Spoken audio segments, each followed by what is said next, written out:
Get ready to the countdown.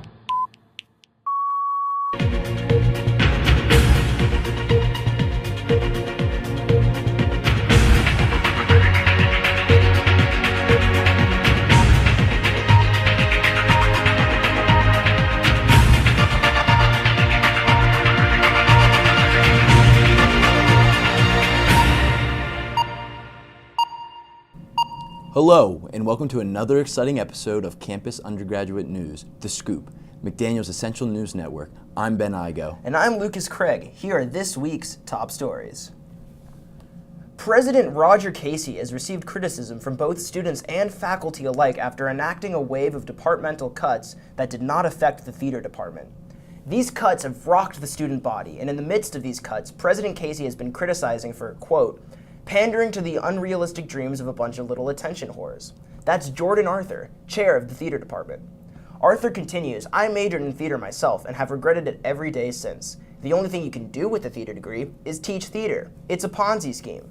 Says the president of the drama club and senior Molly Sherman, I just think it's short-sighted of the administration to allow me to pursue a degree in theater. I don't even like watching plays. None of us do. While freshman acting student Tristan Sparkles says, I could be studying something useful like science or something. Instead, I'm going to spend the next 4 years vying for one of 3 male parts in the same shitty musical. Wow, strong words from Sparkles. While President Casey has been praised for cutting useless majors such as music, German, art history, and religious studies, it seems as though we still have a long way to go. In a recent study conducted by Harvard University, it was found that 9 out of 10 young adults have symptoms linked to attention deficit disorder. These symptoms, which affect 90% of Americans between the age of 16 and 30, supposedly make it difficult for young people to process information coming from multiple sources. The afflicted will switch their attention rapidly between the two sources, trying in vain to understand desperate stimuli. Ultimately, this condition causes sufferers to only really understand like half of what is being stated. They might get the gist, but they won't be able to repeat any of it back to you.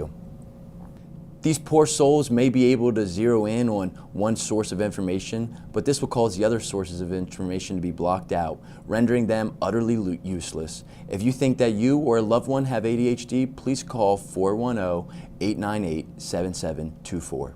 And sometimes a third source of information will be introduced and completely throw the afflicted off balance, causing any sort of pattern they may have established to be unhelpful. To receive treatment for this condition, try calling 317-563-9012.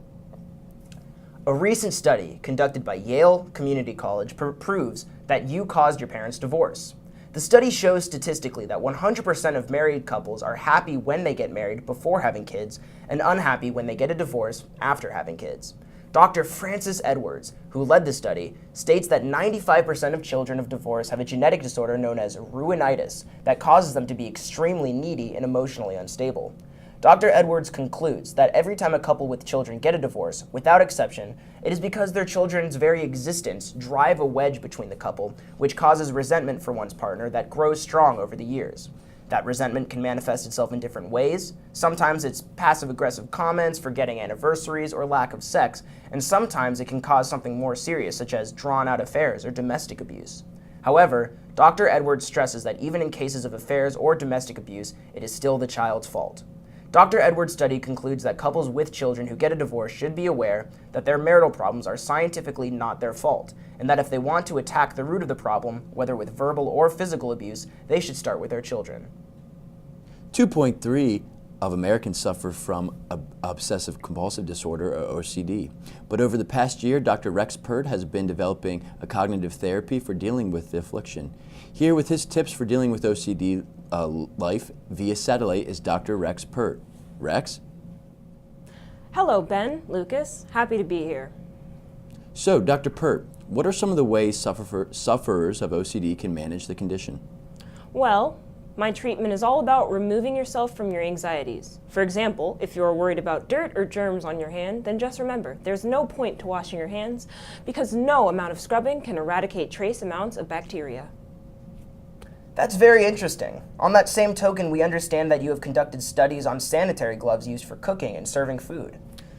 That's absolutely right. Most of these so-called sanitary gloves are actually kept in unclean conditions when they're manufactured. So the next time you're out to eat, make sure that the cooks don't use sanitary gloves and handle your food with their bare hands. Remember, you don't know where their hands have been, so you don't have to worry about it.